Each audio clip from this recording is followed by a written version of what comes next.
Anamın təkidi ilə musiqi məktəbinə yazıldım, tar alətinə. 5 il orada təhsil alandan sonra sənədlərimi Bakı Humanitar Kolleci, indi İncəsənət Universitetinin nəzdində Humanitar Kollec. 4 il orada təhsil aldım, sonra Milli Konservatoriya qismət gətirdi, bizim inklüziv mərkəzlə tanış oldum. Gəldim bura benefisiar kimi sənədlərimi verdim, sağ olsunlar, qəbul elədilər.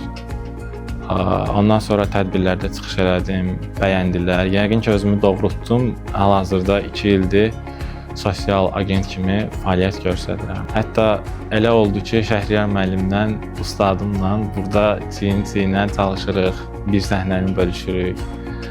Bunlar mənim üçün əvəz olunmaz hisslərdir. Festivallarda, beynəlxalq respublika müsabiqələrində laureat olmuşam, Grand Prix mükafatına layiq görülmüşəm Türkiyədə keçirilən festivalda. Çox xoşbəxt insan sayıram özümü. Çoxlarının əlçatmaz bildiyi insanların arasında, həmin mühitdə olmuşam, onlardan təhsil almışam, onlarla ünsiyyətdə olmuşam.